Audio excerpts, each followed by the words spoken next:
नमस्कार प्रिय भक्तगण, मैं आपको सुनाने जा रही हूँ मकर संक्रांति की कथा। आप सभी भक्तगण इस कथा को बड़े ही श्रद्धा भाव और प्रेम पूर्वक सुने।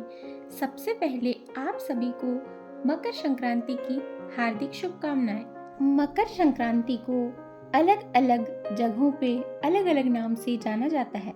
मकर संक्रांति, उत्तरायण, माघी, लोहरी, पोंगल और भी कई नामों से जाना जाता है और बड़े ही धूमधाम से मनाया जाता है। इस दिन सूर्य उत्तर दिशा की ओर बढ़ता है, इसीलिए इसे उत्तरायण भी कहा जाता है। सूर्य मकर राशि में प्रवेश करता है। मकर संक्रांति के दिन सूर्य और शनि देव की कथा चालीसा पाठ करने से, सुनने से सभी मनोकामनाओं की पूर्ति होती है और शनि दोष से मुक्ति मिलती है। मकर संक्रांति के दिन स्नान, पूजा पाठ, दान, दक्षिणा और काले तिल के साथ भगवान सूर्य की उपासना से बहुत अधिक लाभ प्राप्त होता है। मकर संक्रांति की कथा। पौराणिक कथाओं के अनुसार सूर्य देव और शनि देव में अच्छे संबंध नहीं थे। इसका कारण था सूर्य देव का शनि की माता छाया के प्रति उनका व्यवहार। दरअसल शनि देव का रंग काला होने के कारण सूर्य देव ने उनके जन्म के दौरान कहा था कि यह मेरा पुत्र नहीं हो सकता। इसके बाद से सूर्य देव ने शनि देव और उनकी माता छाया को अलग कर दिया था। जिस घर में वह रहते थे उसका नाम कुंभ था। सूर्य देव के ऐसे व्यवहार से क्रोधित होकर छाया ने उन्हें श्राप दे दिया था।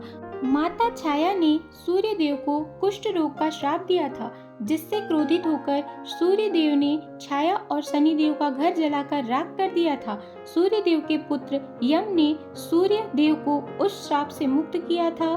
साथ ही उनके सामने मांग रखी थी कि वह माता यानी छाया के साथ अपने व्यवहार में बदलाव लाए।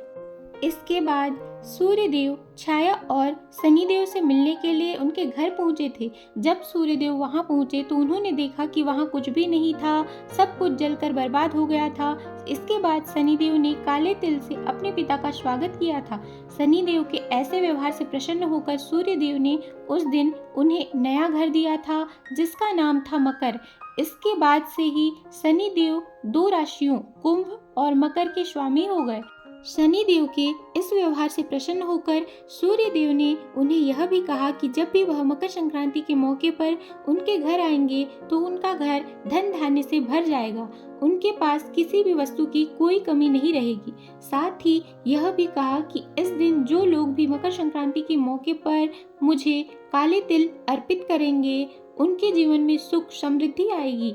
इसलिए मकर संक्रांति के मौके पर सूर्य देव की पूजा में काले तिल का उपयोग किया जाता है और इसके उपयोग करने से व्यक्ति के घर में धन धान्य की कभी कोई कमी नहीं रहती है। बोलिए सूर्य देव की जय, बोलिए शनि देव की जय।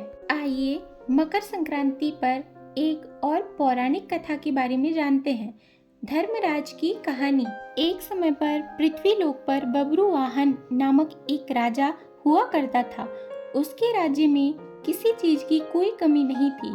इसी राज्य में एक हरिदास नामक ब्राह्मण भी निवास करता था, जिसका विवाह गुणवती से हुआ था, जो बहुत ही धर्मवती एवं पतिव्रता महिला थी।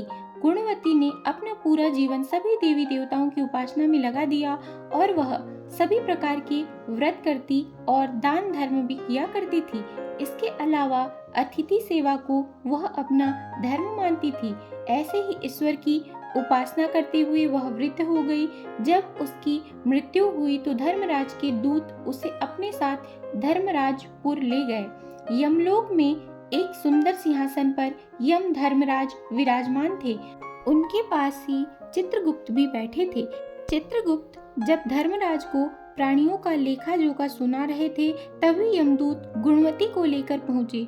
गुणवती वहां यमराज को देखकर थोड़ी भयभीत हुई और मुंह नीचे करके खड़ी हो गई। फिर चित्रगुप्त ने गुणवती का ब्यौरा निकाला और उसके बारे में धर्मराज को बताया। धर्मराज ने गुणवती का पूरा ब्यौरा देखा और वे प्रसन्न हुए, लेकिन फिर भी उनके मुख पर थोड़ी सी उदासी छाई हुई थी। यह देखकर गुणवती ने पूछा, हे प्रभु, मैंने तो अपने जीवन काल में सारे सत्कर्म ही किए, फिर भी आपके मुख पर ये उदासी क्यों है और इसका कारण क्या है? प्रभु, मुझसे क्या भूल हुई है? धर्मराज ने कहा, हे देवी, तुमने सभी देवी देवताओं के व्रत किए हैं, उपासना की है, लेकिन कभी भी तुमने मेरे लिए मेरे नाम से कुछ पूजा या पाठ या दान दक्षिणा नहीं किया। धर्मराज की बात सुनते ही गुणवती क्षमा याचना करने लगी और कहने लगी, हे प्रभु, मुझे आपकी उपासना के बारे में कुछ पता ही नहीं है। कृपा करके मुझे ऐसा उपाय बताइए प्रभु, जिससे सभी मनुष्य आपकी कृपा के पात्र बन सके। मैं आपके मुख से आपकी भक्ति का मार्ग सुनना चाहती हूँ और मेरी कामना है कि मृत्यु लोक पर वापस जाकर मैं आपकी भक्ति करूं और सभी लोगों को आपके बारे में बताऊं। धर्मराज ने बताया, जिस दिन सूर्य देव उत्तरायण में प्रवेश करते हैं, यानी मकर संक्रांति के दिन मेरी पूजा शुरू करनी चाहिए और उस दिन से लेकर पूरे 1 साल तक मेरी पूजा करते हुए ये कथा सुननी चाहिए। साथ ही मेरी पूजा करने वाले व्यक्ति को धर्म के इन 10 नियमों का पालन अवश्य करना चाहिए।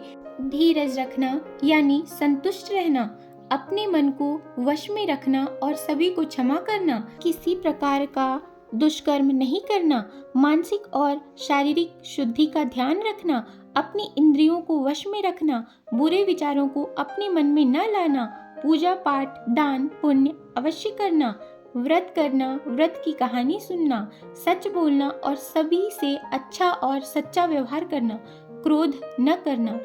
धर्म के इन सभी लक्षणों का पालन करते हुए 1 साल तक मेरी कथा नियम से सुने, दान पुण्य और परोपकार के काम करें। अगली मकर संक्रांति पर इस व्रत का उद्यापन करें। इसके बाद मेरी एक मूर्ति बनाकर विधि विधान से प्राण प्रतिष्ठा करवाकर हवन पूजन करें। साथ ही चित्रगुप्त की भी पूजा करें और काले तिल के लड्डू का भोग लगाएं। इसके बाद ब्राह्मण भोज करवाएं। बांस की टोकरी में 5 सेर अनाज का दान करें। साथ ही किसी जरूरतमंद को गद्दा, तकिया, कंबल, चप्पल, लोटा व वस्त्र आदि का दान करें। संभव हो तो गौदान भी करें। धर्मराज से व्रत की पूरा कथा सुनकर गुणवती ने पुनः धर्मराज से प्रार्थना की, हे प्रभु, मुझे फिर से मृत्यु लोक में जाने दीजिए, जिससे मैं आपका व्रत कर सकूं, साथ ही इस व्रत का प्रचार भी लोगों में कर सकूं। इस पर यमराज ने गुणवती को धरती लोक पर फिर से जाने दिया। धरती पर वापस जाकर गुणवती ने धर्मराज द्वारा बताए गए व्रत के बारे में अपने पतिदेव को बताया। मकर संक्रांति आते ही गुणवती और उसके पति ने ये व्रत करना शुरू कर दिया। इसी व्रत के प्रभाव से उन पर धर्मराज की कृपा हुई और उन्हें मोक्ष की प्राप्ति हुई। जो भी इस व्रत को मकर संक्रांति के दिन करता है, उसे भी मोक्ष की प्राप्ति होती है। बोलिए भगवान सूर्यदेव की जय, भगवान धर्मराज की जय, भगवान शनिदेव की जय।